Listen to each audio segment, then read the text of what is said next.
Ricky Hill, this generation of black coaches is still hitting a brick wall. No, my brain is hitting a brick wall over and over and over again every time I read The Observer, The Guardian or the BBC. This one's in The Observer. And I'm going to point out before I start, this issue has been deemed by very, very, very left-wing people controversial. It's controversial, which means that I'm going to commit the cardinal sin here of applying facts and logic to the argument, right? I hope that is acceptable to the terms of service for this website, all right? I know with these issues you're supposed to just feel something. Yeah, totally irrational, totally crazy, doesn't make any sense, but you really feel like it's important. You feel it because you read The Guardian every day and it makes you feel a certain way. So you just think that's the way the world should be. I feel like nobody should ever die of AIDS, so they won't. Yeah. Easy, innit? This is why people don't take you seriously. So if you're very, very woke and you think there's a problem here, sit back and get ready for some facts, alright? It might sting a bit.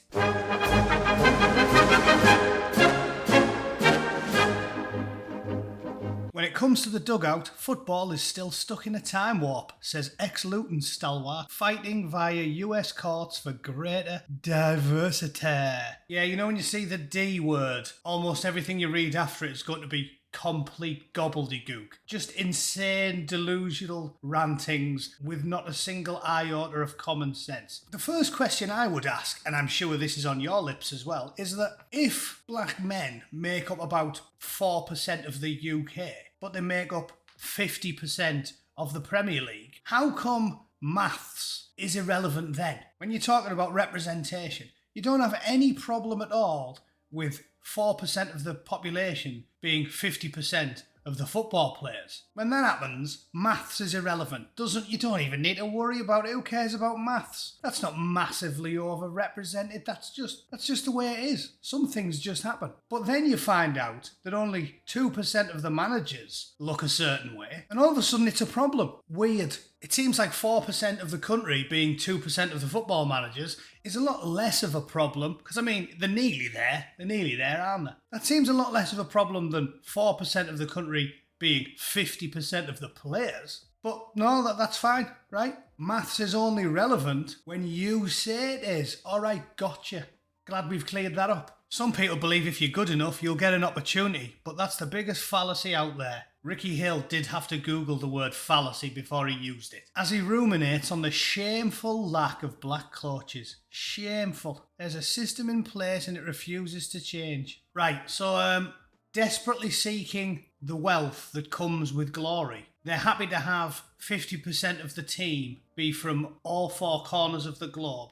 Nothing is relevant other than talent, because they're desperately seeking the vast wealth that comes with victory. But, when it comes to managing, the most important job when it comes to winning games, then they go, no, we can't have people from Angola. What are you talking about? Nigerians managing, we're not having that. Well, you've got 8 on the pitch. Well, that's fine. We like watching them run about on grass. We don't like watching them sit on a bench. We're a short drive from Kenilworth Road, where he made his name as a sublime cerebral midfielder. Sublime cerebral midfielder. They are not two words anybody would associate with Ricky Hill. He played 3 games for England. 3. Adam Johnson played more than 3 games for England, and he doesn't get called sublime. Well, generally gets called a pedo, but not sublime.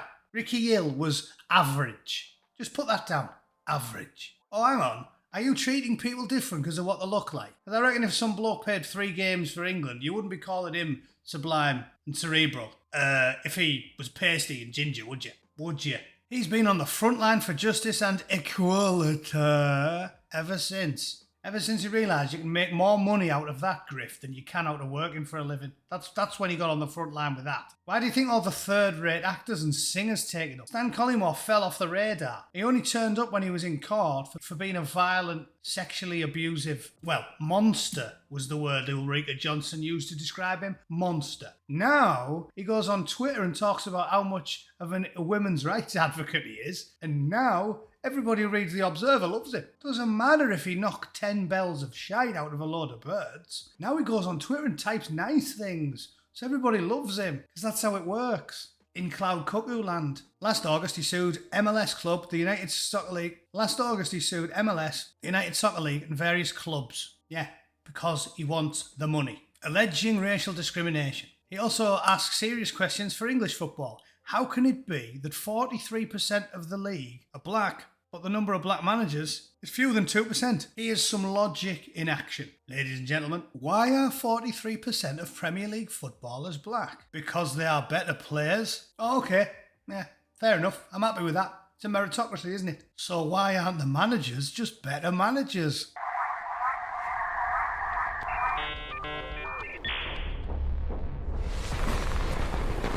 Orange man bad. Diversity is our strength. Gender is a social construct. White people must be abolished. Real communism hasn't been tried yet. It will not divide us. Yeah, he had to do a hard reset there, didn't he? What's the answer to this? What's the logical answer to it? How come Asians are a much, much bigger minority group in the UK? Far, far more Indians, Pakistanis and Chinese, Koreans and other people that would fall under the brush of Asian. How come they're hardly any of the footballers and you don't see them whinging all the time? I can see why. I remember working with a bloke out here, a Mexican bloke, who told me outright that his family were racist. He was like, oh, my mum, she'd flip out if I brought a black girl home. She wouldn't mind a white lass or a Mexican or anybody else or Asian, but she wouldn't like it if I took a black person. And when you see these type of stories, you understand why other minorities get pissed off about it, because all of the opportunities are being hogged by one group. And when they make up 50% of the footballers in the Premier League, no one bats an eye. And then the second they find anything they can stick a finger in and say, this isn't fair, they just whinge about it. This is going to sound controversial, but the facts bear it out. Maybe they like playing football and they don't like the technical aspects of it. I mean, I'm just putting it out there. Could be cultural reasons for it, could be educational reasons for it. Maybe it's just called freedom and people are making free choices, which is the main part of Ricky's delusional, ridiculous, grifting, greedy opinion annoyed me. Is because of this one section. Hill is fascinating and warm company, but he refuses to pull his punches. Also, can I just say, the sycophancy of the writing. Who's writing this drivel? Fascinating and warm. I'd rather have a conversation with me bin man. The bloke has nothing interesting to say. He's doing a grift because he's got dollar signs in his eyes and he thinks he can make more money out of talking about that than his talent and intellect could ever generate for him. That's all he's doing. What do you mean fascinating and warm? We're not here to talk about him. We're here to talk about the issue. Please get to the point. All I've ever wanted is for potential coaches and executives to be given the same opportunity as everyone else. Why are some of these schemes voluntary? Equality should never be voluntary. 5 words there, ladies and gentlemen, that paint a very stark picture. This is why these lunatics are the enemies of freedom, happiness, joy, anything good and pure in the world. Equality should never be voluntary. That's what they think. It's 2023 now. People have got good lives. Then people like this come along and go, whoa, whoa, whoa. 51% of society are women, but they aren't 51% of mechanics, or bin men, or sewage workers. 49% of society are men, but they're not nurses, or psychologists, or primary school teachers. We need to fix this. And remember, equality can never be voluntary. So you get little Johnny, he's just coming out of primary school. What do you want to be when you grow up, Johnny? I want to be a welder. You're going to be a primary school teacher, son, and you're going to like it. Is that the plan? Is that where we're going with this? What do you want to be when you grow up, Emily? I want to be a nurse. Sorry, Emily, we've got too many female nurses. Equality should never be voluntary. You're being a bricklayer. What? Shut up, get up the ladder, there's your hod, carry some bricks, you lazy bint. I mean, is this the world you really want to live in? Equality shouldn't exist at all. We don't need equality. All we need is freedom.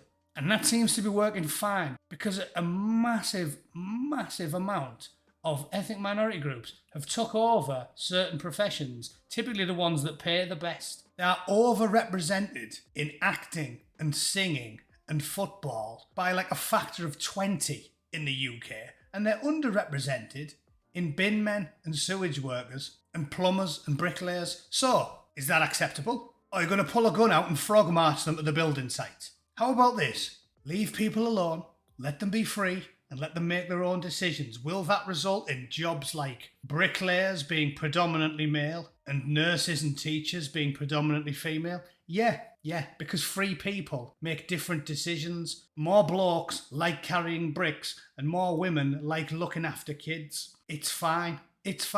Freedom of choice is fine. And if more blokes want to run around chasing a ball than want to sit on a bench reading books, that's up to them. As long as you know the market's free, and it is, because they're massively overrepresented on the pitch, then the system's working just fine. Despite being 3% of the country, they are hugely overrepresented in all the best jobs, and they're all making millions of pounds running around on a bit of grass. So the system works fine, Ricky. Just because you've identified one minuscule aspect of it. Minuscule. There's far less managers than players, funny old thing. Weird how you're not talking about how there's hardly any Indian or Pakistani footballers when they're a much bigger minority group. Weird how nobody cares about that. Seems like it's all about you, Ricky. But what do you think? Am I wrong? Is Ricky a selfless hero and I'm just being a factually accurate, coldly logical, rational knobhead? Is that what's going on here? I'd love to know. Please let me know in the comments. I hope you enjoyed that. Let me know what you think and I will see you all very soon. Enjoy the rest of your weekend.